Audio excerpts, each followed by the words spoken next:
India's landmark trade agreement with the European Free Trade Association nations has officially come into effect. And with this, the promise of $100 billion investment into India, which could offset any impact of Trump's unfair tariffs on Bharat. With this, history has also been made. This is India's first ever major trade partnership with the European bloc, and this includes Switzerland, Iceland, Liechtenstein, and Norway. These countries are not members of the European Union but have committed to invest over $100 billion over the next 15 years in India, which could create about 1 million jobs in the country. But how exactly will this benefit India? Which industries and which sectors will gain? And are India and US also drawing closer to a trade deal? We'll get you all the details. The official announcement of the EFTA India TEPA was celebrated at a high-profile event in New Delhi led by Commerce and Industry Minister Piyush Goyal, along with top EFTA representatives.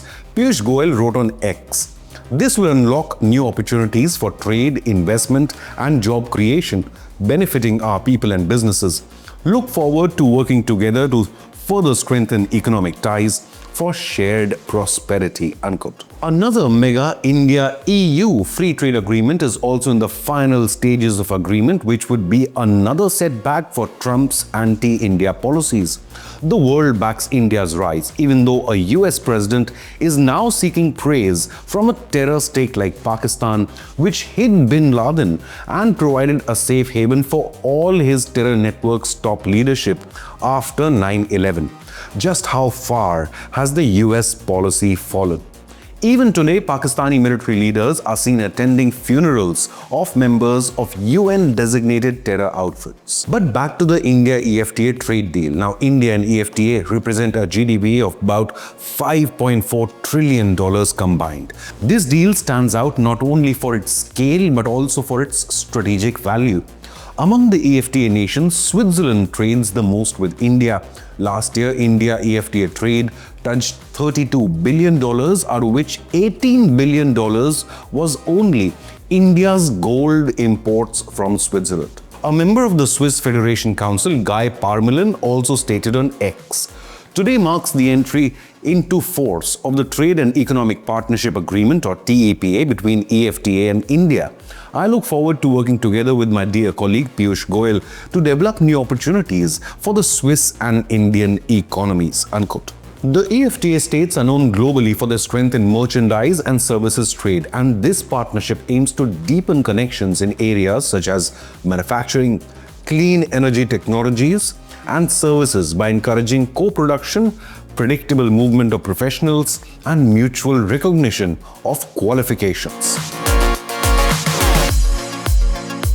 India's Commerce Minister also emphasized the timing of this deal, coming into force on Navami, coinciding with Vijayadashmi, a symbol of prosperity and clarity. Piyush Goyal described it as the power of five: India for scale, demand and skilled talent, Switzerland for finance, precision manufacturing and capital goods, Norway for maritime expertise and clean energy, Iceland for clean tech and digital ingenuity, and Liechtenstein for high-value manufacturing and engineering. The TEPA agreement is comprehensive, covering 14 chapters that handle issues ranging from general trade rules, investments, tariffs, and intellectual property to sustainable development, dispute resolution, and government procurement. Tariff liberalization is a standout feature. The EFTA nations will offer concessional rates on 92.2% of its tariff lines for Indian exports, with almost complete access for non-agricultural and processed agricultural products. India will reciprocate on 82.7% of tariff lines for EFTA exports to India, though there are key exceptions such as gold. Market access, which will help Indian goods get easier entry into other countries by cutting taxes and simplifying rules. Through investment boost, India will attract stable FDIs. For instance, India-Australia ECTA had led to a 25% surge in FDI inflows into India. Agriculture gains, new export markets for farmers. Technology transfer will help access advanced technology. SME support will help boost wider global value chain integration. And lastly, a regulatory alignment makes standards and certifications similar between countries, reducing costs for Indian exporters. Basmati and non-basmati rice will get duty-free entry now into EFTA. Gold is excluded from duty exchanges so far. It includes chapters on investment, services, intellectual property, sustainability, and dispute resolution. A new investment facilitation desk will support implementation and business cooperation. In the middle of India finalizing trade agreements with European countries, India and the United States of America are also on the verge now of sealing a wide-ranging trade deal and have reached a major breakthrough. According to recent news headlines, both sides are trying to strike a balance that skips contentious issues around patents and instead focuses on deeper cooperation in areas like energy, services, tariffs, and agriculture. This breakthrough comes after months of ups and downs in bilateral trade talks, with negotiations intensifying over the past month between Washington and New Delhi. Now, here's what lies in the crux of the negotiations. The proposed bilateral trade agreement, or the BTA, is expected to lower tariffs, ease non-tariff barriers, and grant greater market access for both countries across sectors like services, agriculture, and industrial goods. Modi and Trump have set Mission 500 to double the two-way bilateral trade to $500 billion by 2030, a jump from the current nearly $190 billion. Recent meetings led by Commerce Minister Piyush Goyal in Washington from September 22nd to 24th and follow-up virtual sessions have helped both the nations carve out solutions while respecting India's sovereignty and regulatory concerns.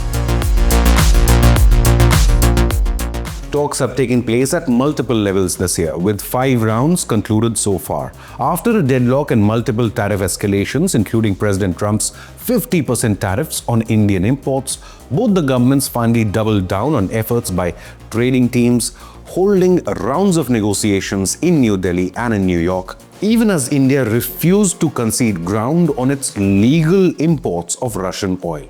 Officials have described discussions as constructive, positive, and forward-looking, with significant progress seen since mid-September when a US trade delegation visited India. However, there are still some critical areas that are under negotiation, and they include tariff roadblocks, especially those linked to India's oil trade with Russia, easing of restrictions on Indian exports, which have shown resilience despite extra US tariffs, protection of Indian sectors like agriculture and dairy and pharmaceuticals, with both the nations skipping patent-related battlegrounds to fast-track alignment timelines, expanded cooperation in energy and technology alongside mutual job creation and growth. Both President Trump and Prime Minister Modi have played pivotal roles, pushing for a comprehensive pact that improves economic ties and avoids destabilizing retaliatory measures.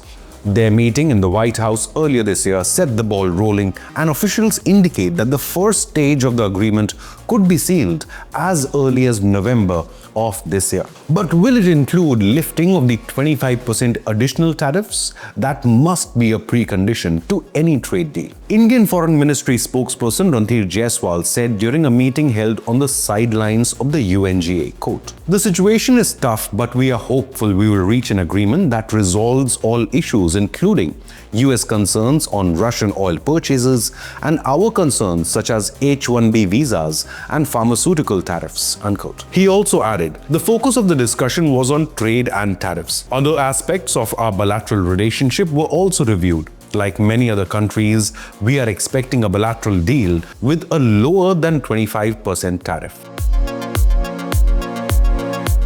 The EFTA also carries geopolitical weight, with India securing a strong economic bridge to Europe outside of the EU framework. Switzerland and Norway are big players in finance, energy, technology, and they see India as a key long-term partner. Iceland and Liechtenstein bring special strengths in fisheries, clean energy, and niche services. For India, this deal supports its goal under Make in India and Viksit Bharat 2047 mission to become a global export and manufacturing hub. It builds on India's trade talks with the UK and the European Union, helping Indian businesses join global supply chains more deeply. Indian industry groups have welcomed the deal, and the government estimates the deal could double trade with EFTA countries in just the next 10 years. Indian exports like IT, gems and jewelry, and pharmaceuticals will benefit most with near duty-free access. But Indian companies are also preparing for more competition from highly advanced European firms, pushing for more innovation and efficiency right here at home. Piyush Goyal stressed that the prosperity under TEPA would align with India's philosophy of Antyodaya, or integral humanism, which means making sure that the growth reaches the last person at the bottom of the pyramid. But what do you believe? Is the new EFTA trade deal a huge setback for Trump tariffs on India? Leave a comment with your opinion, hit the like button, and subscribe to Inconnect News.